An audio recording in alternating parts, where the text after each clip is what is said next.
media and the journalists that have attended our press conference.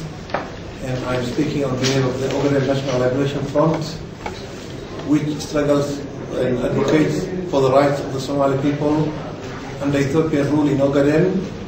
And as you know, that the conflict in Ogaden is one of the longest conflicts in the Horn of Africa, as all as the Sudanese conflict and the others that happen in Eritrea.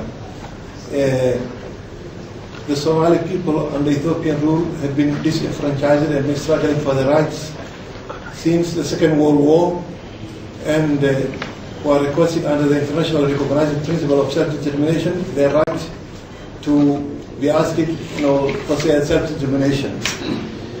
And the Somali people fought Mengistu, who was a dictator, together with the ruling party now in Ethiopia called TPLF and EPRDF, together were comrades in arms. And in 1991, when at the end of that period, when Mengistu was toppled, the Somali people in Ogaden accepted a transitional charter, which was among all the people who suffered under the previous regime.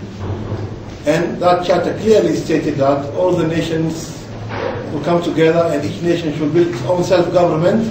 And at the end of the charter period, 2 years, each nation has if they are not satisfied, can request a referendum for their rights.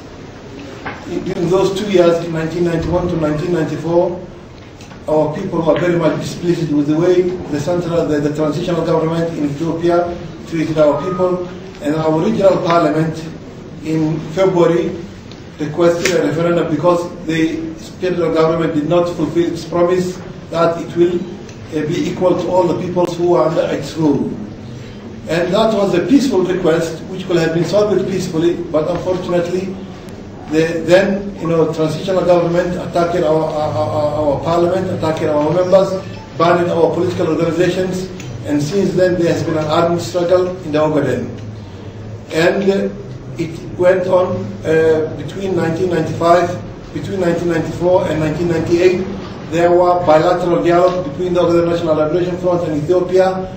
Those bilateral work were within the Ogaden, without any third-party mediation, and not in a neutral venue.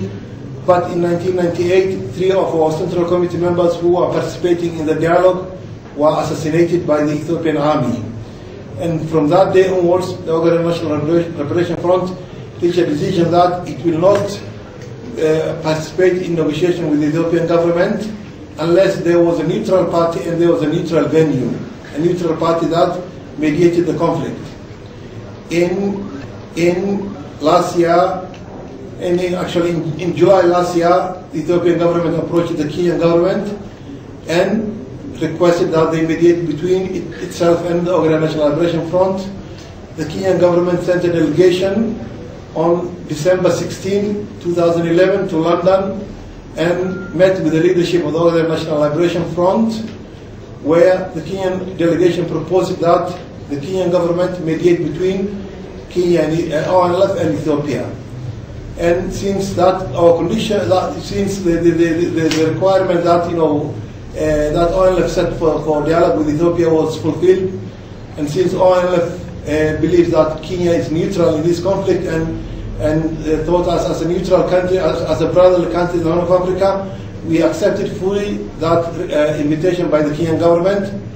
And based on that, in September 6 and 7, we came to Nairobi with good heart, and the first mediate talks between the Ethiopian government and ONLF was held under the auspices and hostess of the Kenyan people and the Kenyan government, and was facilitated by a Kenyan team headed by the Minister of Defense of Kenya, His Excellency Master Mohamed Yusuf Haji, and was also attended by the Ethiopian Defense Minister and Siraji Fergesa. And in that meeting, the Ethiopian delegation came with was very positive and very optimistic, and we reached an initial agreement on the modalities and the principles of negotiation we are going to adhere to, and the agendas. And we successfully concluded an agreement on those 4 points, And then the second round of talks was scheduled for October. And in October 15, 2012, this year, the two delegates again met in Nairobi under the facilitation of the Kenyan team, and we started the negotiations. But from the beginning, the Ethiopian government initiated, a bargaining. They tabled a condition that was, contrary to the principles we signed, which was there will be no precondition. All topics and all subjects could be debated and could be negotiated with. The Ethiopian government stated that unless we accept the Ethiopian constitution, without, initially they will not continue with the talks. And a constitution reflects the will of the people. And the contagious, it was one of the most contagious points between our people and the regime in Addis Ababa, the Ethiopian government. And we, as our left, requested from the Ethiopian government that issue is the issue that was the basis of the conflict. Since the constitution reflects the basis of the people, it's the will of the people, and the will of the people can be ascertained through a referendum. A constitution is part of that wider self-determination agenda, which is, the exercise of the will of the people. So we said when we are discussing the issue of self-determination, the constitution will be part of it. And that will be actually the whole process and the whole conflict. So if you are forcing, you impose on us to accept the constitution, there is no more meaning for this negotiation, because you want us to submit to you unilaterally without any proper peace process. Instead, we suggested, since that issue was very heavy, and we had also on our agenda the exercise of the right of exercise of self-determination of our people, the Ethiopian government insisted on either we accept that or they will walk out of the meeting. We proposed that first let us start some simple steps, like confidence building steps. Since we have been fighting for almost 20 years, let us start to solve the conflict and change the conflict into a more peaceful process, whereby we will take peaceful measures, confidence building measures, and through the process, after we reach some progress, we can come and we build the basis of the peace process. Then maybe the harder issue could be tackled later. But the Ethiopian government insisted that they will not accept unless we unconditionally submit to them and accept the constitution, which in effect means we have to surrender to them. And that's after we proposed the alternative, they refused it, and they stalled the talks. They walked out of the talks. Therefore, we as the Ogaden National Liberation Front, we believe in peace, we believe in a mediated settlement, we believe we are all African people, we believe we have got common destiny, the whole Africa believes in a common destiny, we live in the Horn of Africa, and our Horn of Africa needs peace. Therefore, our doors are open, our doors for peace are open. We are willing to engage in a peaceful process with the Ethiopian government at any moment, as long as they do not impose on us a precondition which is unacceptable to our people. And our position is very clear. The will of the Somali people in Ogaden will decide their destiny. The Ethiopian government has to accept the right of those people to exercise their self-determination. After that, whatever the verdict, ILF will abide by it, and we believe that's an international norm. We believe our people are disenfranchised, maltreated, treated as subjects and as slaves. We live in an age of freedom. We are all Africans. We have got the same rights as peoples. It's in the United Nations Charter, in the international conventions, in the AU Charter, in even the IGAD Charter. So our people have a right to a peaceful living in the Horn of Africa. That is our position, and we thank very much the Kenyan government and the Kenyan people for hosting this mediation, and we believe their intention is very good, and we welcome very much for their continuing this process, and we are always ready to engage such process. And thank you very much for coming, and that's our position. And anybody who wants to get any further elaboration. Excuse me, somebody is from TV Africa. So we can confidently say the talks have collapsed? No, we can't say it has collapsed. On our side, we can say it stalled, although some people would like to say that it's collapsed, because peace process always about ups and downs. Governments and liberation fronts usually sometimes meet very big hurdles. On our side, we consider it's one of the hurdles that the peace process goes through. It is stalled. We won't categorically say it stopped. So what next for you? Well, we believe, there could be many other processes. This process has been going for some time.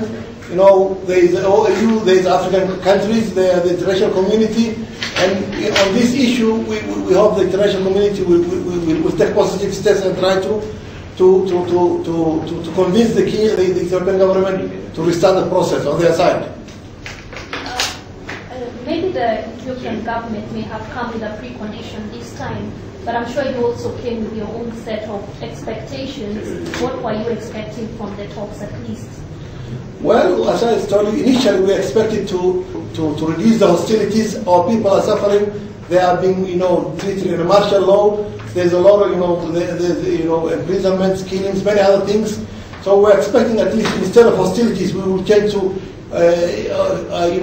deciding the political situation through the gun. We could solve the conflict through a peaceful means.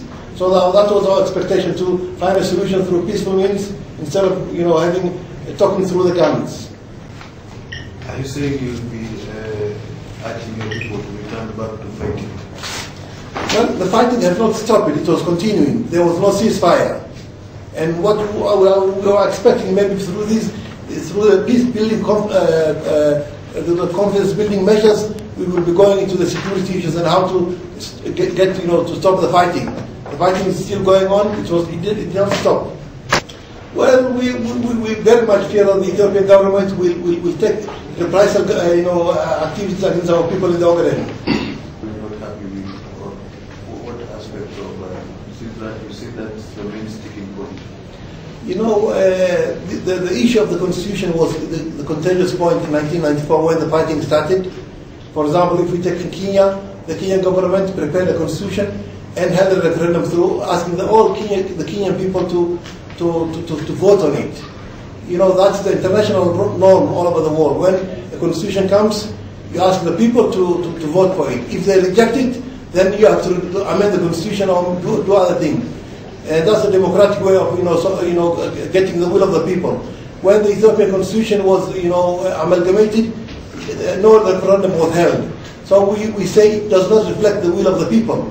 If it has to reflect the will of the people, there should be a referendum. Our people were never asked for a referendum, and it is imposed on us. So that's why we feel it's not. And besides, the conflict was even before the constitution. We feel marginalized. We feel we are disenfranchised. We are not getting our rights. Although the Ethiopian government has structures which it says we are convincing, but in reality they don't allow international media to go there to know what's happening there. So we believe, our voices are not heard. We believe our rights are not addressed. Our needs are not addressed by the present status quo. So that's why we are fighting.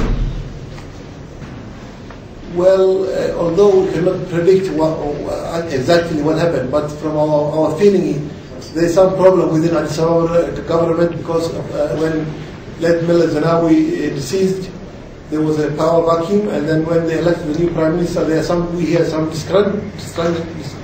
Maybe up to now, the new cabinet has not been nominated, so we don't understand. Maybe there is a change of policy after, because this process was initiated by Meles Zenawi, and maybe this new government has changed their stand. We cannot exactly tell, but we have got the feeling something has changed from the mood from previous, any round of talks.